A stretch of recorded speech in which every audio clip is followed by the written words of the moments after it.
Shalom. Shalom. Haleluya. Senang sekali bisa jumpa lagi di awal tahun ini. Selamat tahun baru bagi kita semua. Amin.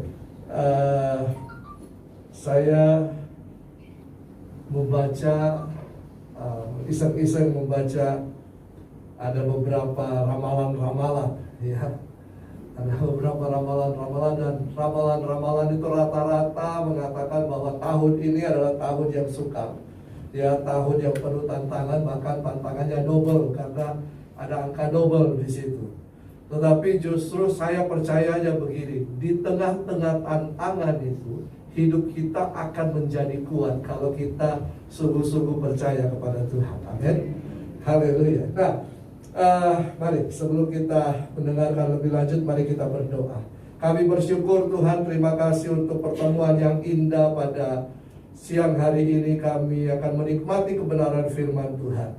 Celikan mata rohani kami, bukakan telinga rohani kami, hati dan pikiran kami taklukkan di bawah kuasa otoritas firman-Mu. Berfirmanlah Tuhan, nyatakan isi hati-Mu bagi kami. Dan kami tahu bahwa setiap firman Tuhan yang keluar menjadi jawaban bagi pergumulan kami, bagi kehidupan kami. Karena kami tahu firman-Mu menyembuhkan setiap kami, firman-Mu memulihkan setiap kami, firman-Mu menegur kami dan menguatkan kami. Kami bersyukur untuk itu. Pengurapan-Mu ada di tempat ini, dan tolonglah hamba-Mu ini untuk berbicara sesuai dengan kebenaran firman-Mu yang dapat dimengerti oleh setiap kami. Dalam nama Tuhan Yesus Kristus. Yang percaya katakan amin. Haleluya.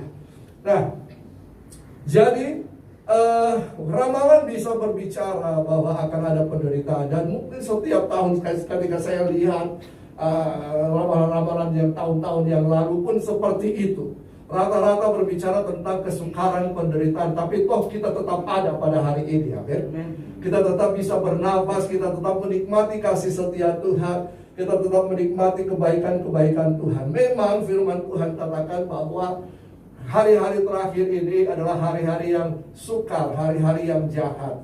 Tetapi kalau kita terus berjalan bersama dengan Tuhan, hidup dalam kebenaran, maka kita percaya bahwa apapun yang terjadi, kita akan tetap menikmati kebaikan-kebaikan Tuhan. Oleh karena itu, mari kita lihat di tahun 2022 ini, sebelum kita memulai ya lebih langkah-langkah kehidupan kita masuk dalam tahun 2022 ini.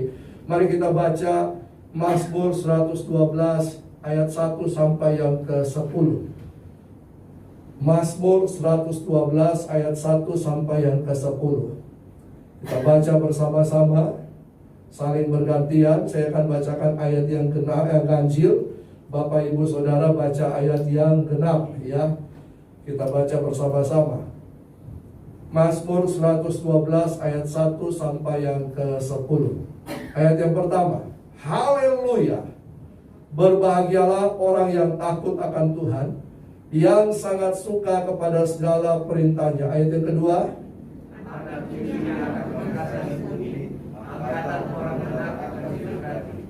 harta dan kekayaan ada dalam rumahnya, kebajikannya tetap untuk selama-lamanya. Ayat 4, di dalam gelap terbit terang, bagi orang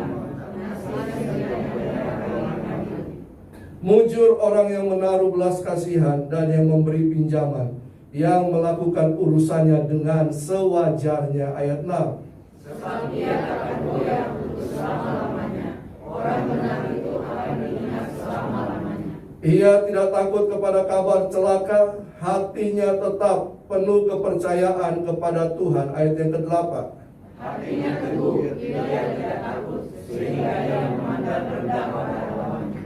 Ia membagi-bagikan, ia memberikan kepada orang miskin, kebajikannya tetap untuk selama-lamanya.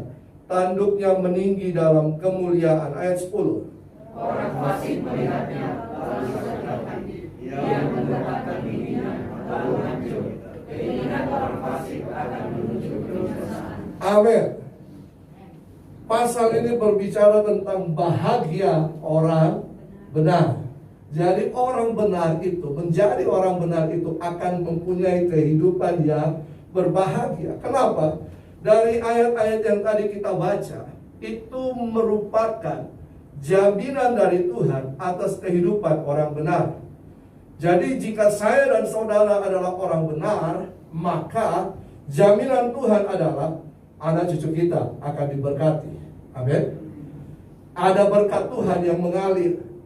Ada harta dan kekayaan yang kita bisa nikmati. Ada terang, ada kemujuran, tidak mengalami ketakutan, bahkan kuat di waktu-waktu sukar. Bahkan dikatakan tanduknya meninggi. Ada kejayaan dan keperkasaan. Ini janji, jaminan daripada Tuhan bagi orang benar. Dan semua ini akan dinikmati oleh orang benar. Tetapi yang menjadi pertanyaannya adalah begini. Siapakah orang benar itu? Ya, siapakah orang benar itu? Yang pertama, orang benar adalah orang yang dibenarkan oleh Tuhan. Jadi kita menerima pembenaran karena kelahiran baru kita, karena pertobatan kita, karena hidup kita berpindah daripada kegelapan kepada terangnya yang ajaib. Titus pasal 3 ayat 5 sampai yang ke-7. Mari kita baca bersama-sama. Titus 3 ayat 5 sampai yang ke-7. Pada waktu itu Dia telah menyelamatkan kita, bukan karena perbuatan baik yang telah kita lakukan, tetapi karena rahmat-Nya oleh permandian kelahiran kembali dan oleh pembaharuan yang dikerjakan oleh Roh Kudus, yang sudah dilimpahkannya kepada kita oleh Yesus Kristus Juru Selamat kita, supaya kita sebagai orang yang dibenarkan oleh kasih karunia-Nya berhak menerima hidup kekal sesuai dengan pengharapan kita. Jadi kita dibenarkan karena kita memberikan hidup kita kepada Tuhan. Amin. Kita dibenarkan karena kita percaya kepada Yesus Kristus Tuhan. Kita bertobat, kita lahir baru, mengalami kelahiran kembali, permandian kembali, dikatakan di situ. Dan itu merupakan anugerah Tuhan bagi kehidupan kita, bukan karena usaha dan kekuatan kita. Amin. Kita tidak bisa membenarkan hidup kita karena usaha kita. Kita misalnya memisahkan diri, kita mulai bermeditasi atau melakukan hal-hal yang lain yang seolah-olah secara ritual keagamaan itu akan membuat kita menjadi orang yang suci. Tidak. Tetapi pembenaran itu adalah kasih karunia Tuhan atas kehidupan kita. Kita dibenarkan oleh Tuhan. Jadi karya Yesus di kayu salib itu telah membenarkan kita. Ia mengampuni segala dosa-dosa kita dan menyucikan kehidupan kita oleh darahnya. Amin. Dan pembenaran itu dikatakan begini, pembenaran itu mendatangkan keselamatan bagi kita. Sekali lagi, pembenaran itu bukan karena usaha kita, bukan karena siapa kita, tetapi karena Tuhan Yesus memberikan kita pembenaran dalam kehidupan kita. Amin. Jadi orang benar itu yang pertama adalah orang yang dibenarkan oleh Tuhan. Yang kedua,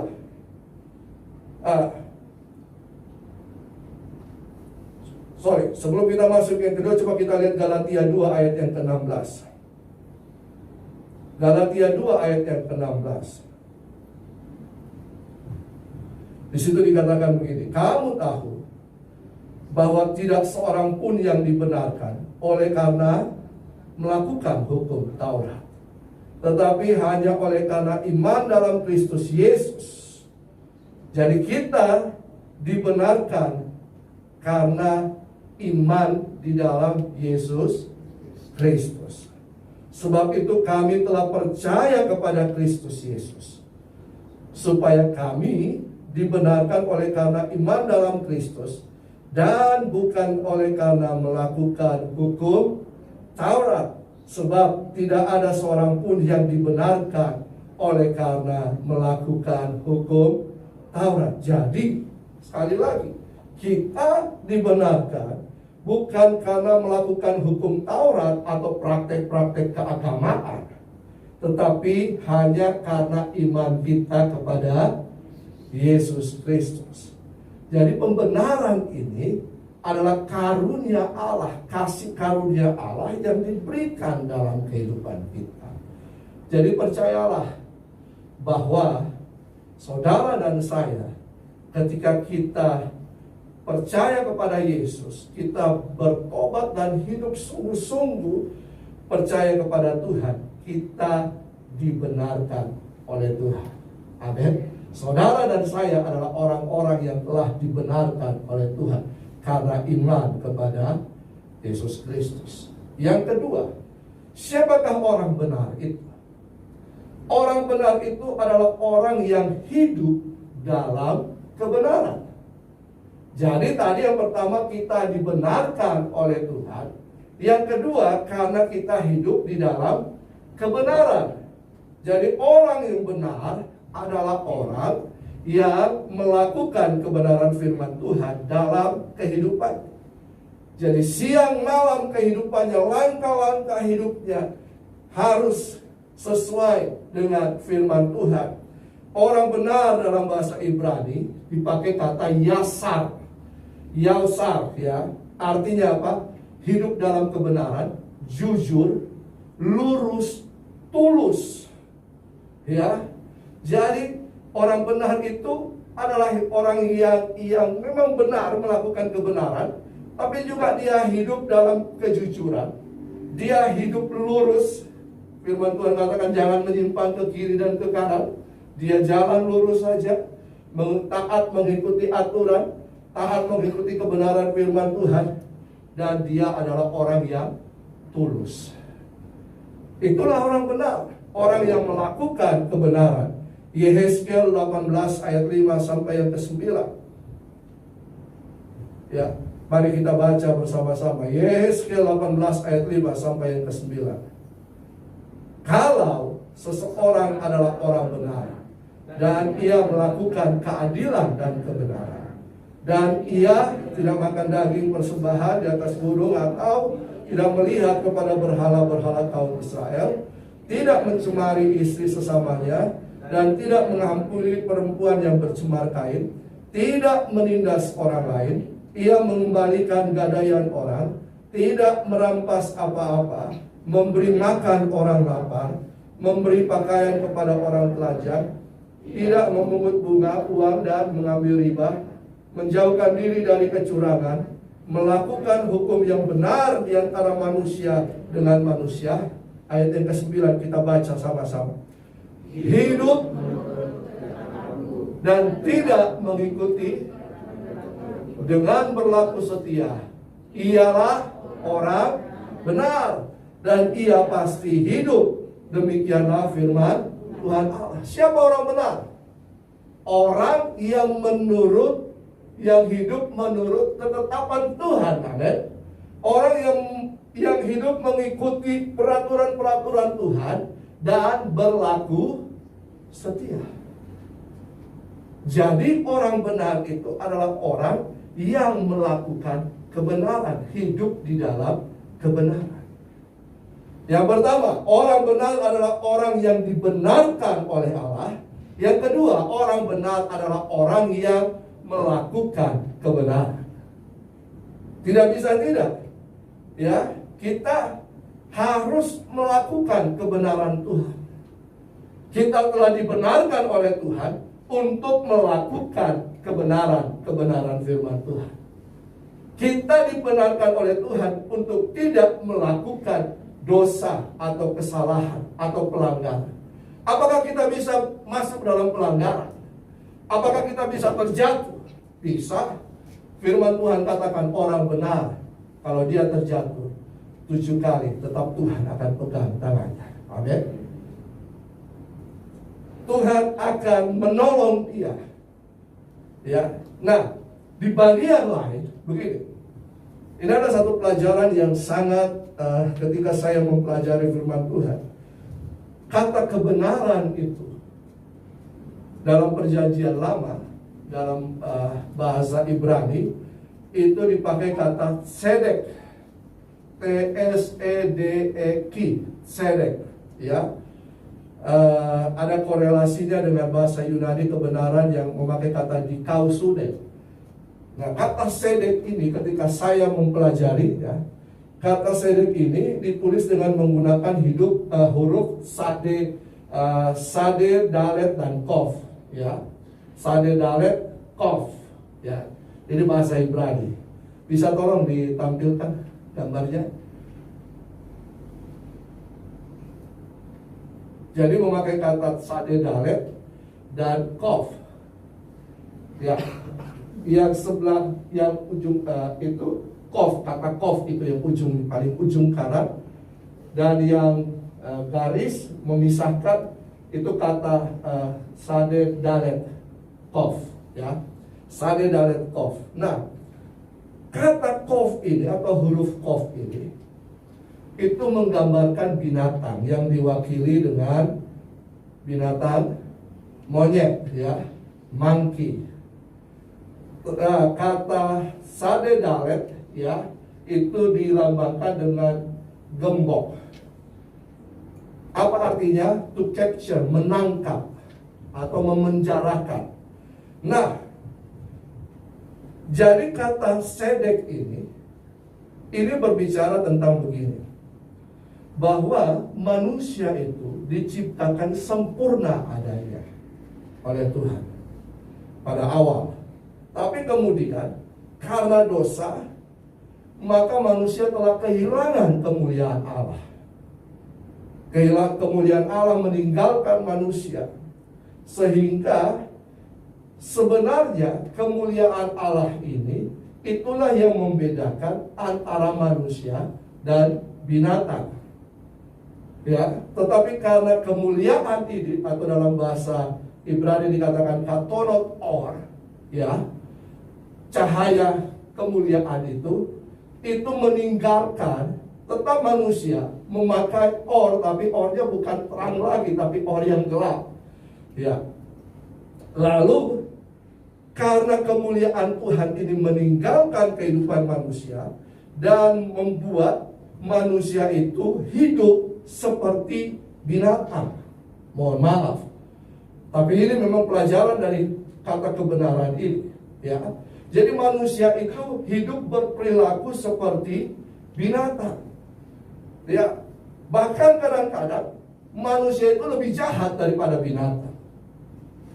Apa ciri-ciri binatang? Binatang itu suka, ya, egois, apalagi, ya, mau menang sendiri, tidak mau kalah, tidak mau tersaingi, mau menjadi penguasa satu-satunya wilayah yang ada. Kalau kita lihat di National Geographic dan yang tentang binatang itu, kalau dia sudah berkuasa di situ, lalu kemudian ada binatang lain yang masuk ke dalam wilayahnya, dia pasti akan mengusir binatang tersebut yang lain.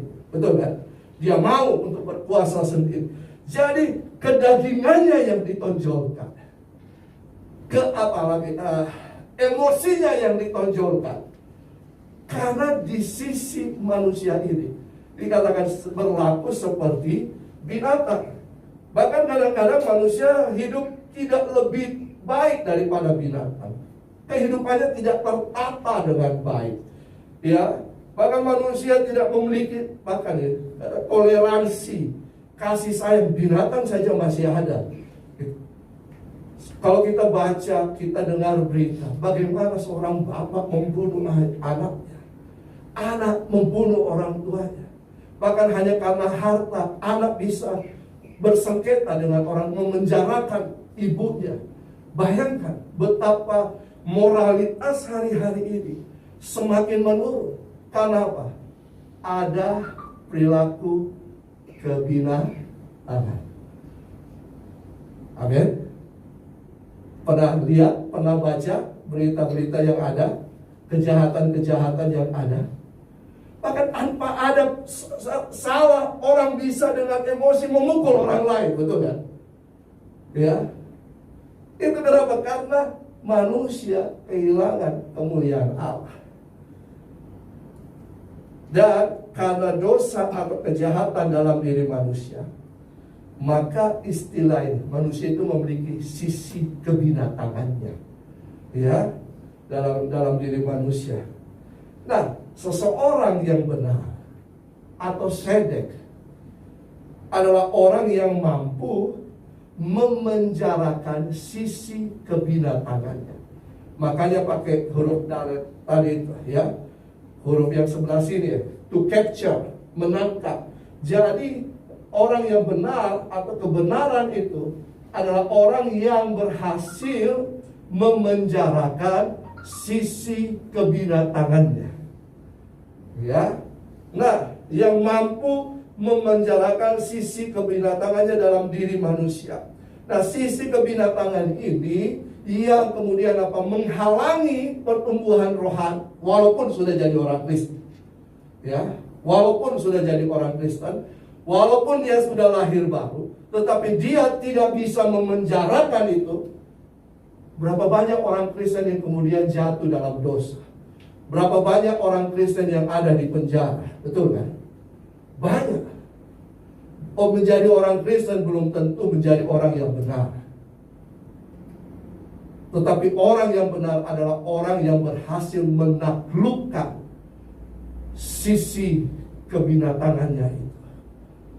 Ya. Nah, jadi orang yang kemudian mengumbar sisi kebinatangannya, coba lihat orang yang suka emosi. Ya. Yang bertindak jago sendiri. Tetapi dalam Kristus, orang yang benar adalah orang yang berhasil menaklukkan itu. Berat, sukar, iya. Ini proses perjuangan, betul kan? Ini proses perjuangan, tetapi kita harus menaklukkan itu. Sikap egois kita, sikap mementingkan diri sendiri, sikap apa lagi yang tidak benar, yang noah, yang maunya dia sendiri. Ini harus ditaklukkan. Ini merupakan proses untuk menjadi serupa dengan Yesus. Amin. Ku mau seperti-Mu Yesus, disempurnakan selalu dalam setiap langkahku, memuliakan nama-Mu. Kita harus menaklukkan sisi itu. Karena dosa. Kalau kita sudah percaya kepada Yesus Kristus Tuhan, kita dibenarkan. Ada proses untuk menaklukkan. Manusia ini masih memiliki natur dosa yang mau berusaha untuk membuat kita kembali lagi. Ini yang harus kita tinggalkan. Ini yang harus kita putuskan. Ini yang harus kita lepaskan. Saudara, saya ketika lihat TikTok ya, ada lagu yang lucu, ya, lagu tentang monster. Pernah dengar lagu tentang monster ini? I see your monster, I see your pain. Ya, I see your monster, I see your pain. Ya, anak kecil yang nyanyi. Ada monster-monster yang ada di dalam kehidupan kita. Kalau kita tidak taklukkan monster-monster itu, maka monster-monster itu yang akan menguasai kehidupan kita. Amin. Kita tidak mampu dengan kekuatan sendiri. Makanya karena kita harus hidup di dalam firman Tuhan, hidup di dalam kebenaran firman Tuhan, maka firman Tuhan ini yang akan membantu kita untuk menaklukkan monster-monster yang ada dalam kehidupan kita. Amin. Mari kita hidup benar, hidup di dalam kebenaran. Yang ketiga, orang benar itu adalah orang yang percaya sungguh-sungguh kepada Tuhan. Orang benar itu adalah orang yang percaya sungguh-sungguh kepada Tuhan. Mazmur 112 ayat 7. Mazmur 112 ayat 7 berkata begini. Ia tidak takut kepada kabar celaka. Hatinya tetap penuh kepercayaan kepada Tuhan. hatiku percaya, hatiku percaya. Katakan, hatiku percaya, selalu ku percaya. Kita bisa mendengar berita yang tidak baik, kita bisa melihat kenyataan yang ada di depan kita, bahkan kita pun bisa mengalami hal-hal yang tidak baik. Tetapi dikatakan di sini, ia tidak takut kepada kabar celaka. Hatinya tetap penuh kepercayaan kepada Tuhan. Percaya itu bukan hanya di bibir. Percaya itu bukan hanya di lagu yang kita nyanyikan. Percaya itu bukan hanya diperkatakan, tetapi percaya itu harus dinyatakan. Amin. Bagaimana kita menyatakan kepercayaan kita? Penderitaan yang akan membuktikan bahwa kita percaya sungguh-sungguh kepada Tuhan atau tidak. Amin. Apalagi tantangan, persoalan, keadaan, itu yang akan membuktikan kita sungguh-sungguh percaya kepada Tuhan atau tidak. Kepercayaan kita kepada Tuhan tidak akan membuat hidup kita seperti jalan tol, tidak ada masalah. Tetapi justru oleh karena masalah, itu yang akan membuktikan kita benar-benar percaya sungguh-sungguh pada Tuhan atau tidak. Siapakah orang percaya itu? Coba lihat Yeremia 17 ayat 7 sampai yang ke-8. Memang orang yang percaya sudah pasti adalah orang yang percaya kepada Yesus Kristus. Amin. Tetapi bagaimana dengan kehidupan orang percaya? Yeremia 17 ayat 7 sampai yang ke-8. Diberkatilah orang yang mengandalkan Tuhan, yang menaruh harapannya pada Tuhan. Ia akan seperti pohon yang ditanam di tepi air, yang merambatkan akar-akarnya ke tepi batang air, dan yang tidak mengalami datangnya panas terik, yang daunnya tetap hijau, yang apa? Yang tidak khawatir dalam tahun kering, dan yang tidak berhenti menghasilkan buah. Jadi orang benar itu, orang yang percaya kepada Tuhan, adalah orang yang mengandalkan Tuhan, dan orang yang menaruh harapannya hanya kepada Tuhan. Amin. Itu orang yang percaya. Saat ku tak melihat jalanmu, Tuhan, mana pertolonganmu? Tuhan, mana jawaban doamu? Saat ku tak mengerti rencanamu.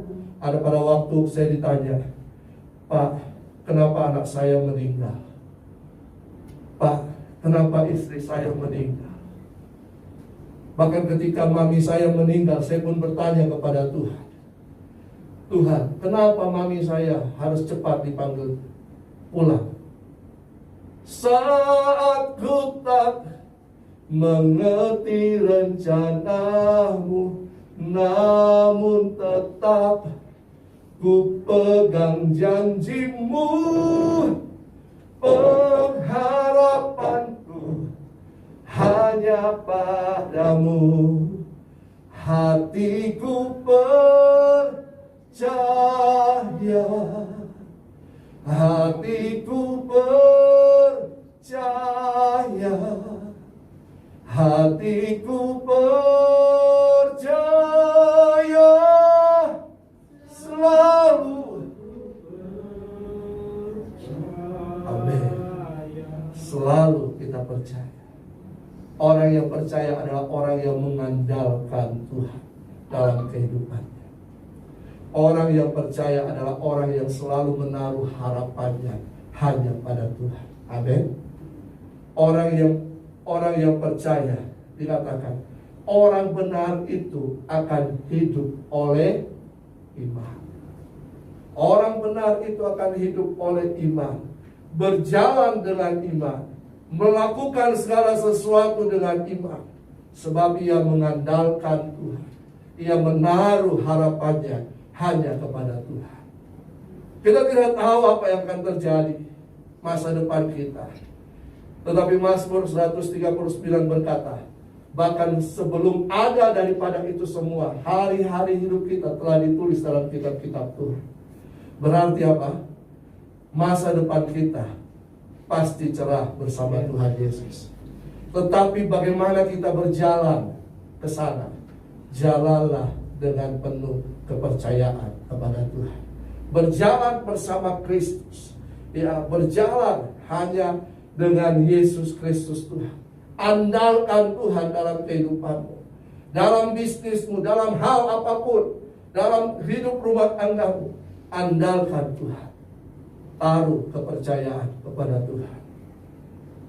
Hanya Kau yang menjadi tempat jawaban. Katakan, hanya Kau tempatku berharap. Berjalan bersamamu ku takkan goyah, sebab tangan kasih-Mu tersedia bagiku. Selamanya Kau cinta. Jadi kehidupan orang benar adalah kehidupan yang berbahagia. Amin. Karena dijamin oleh Tuhan.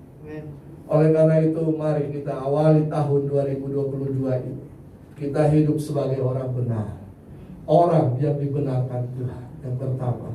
Yang kedua, hidup dalam kebenaran, melakukan kebenaran Kristus, dan orang yang selalu percaya kepada Tuhan. Katakan, hanya Kau yang menjadi tempat jawaban. Hanya Kau tempatku berharap. Ya Yesus, berjalan bersamamu ku takkan goyah, sebab tangan kasih-Mu tersedia bagiku. Selamanya Kau. Mari katakan, hanya Kau, hanya Kau yang menjadi tempat. Mari kita bangkit berdiri bersama-sama. Hanya Kau tempatku berharap.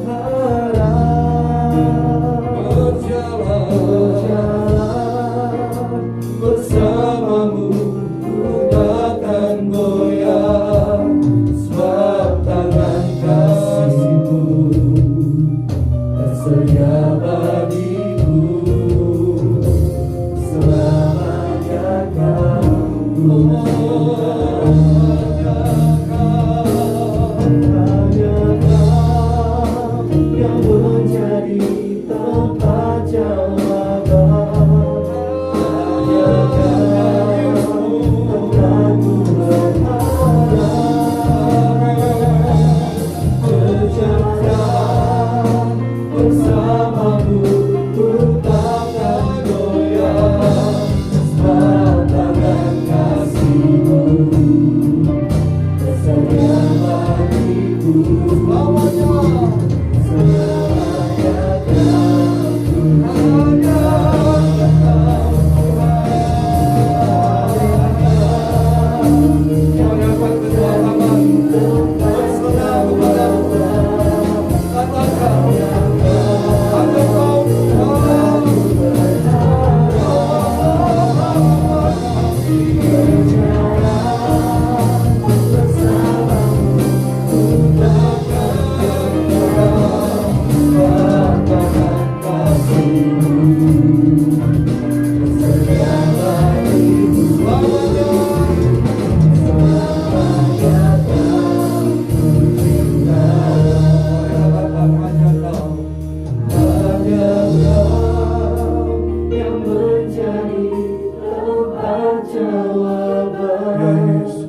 Hanya Kau tempatku berharap.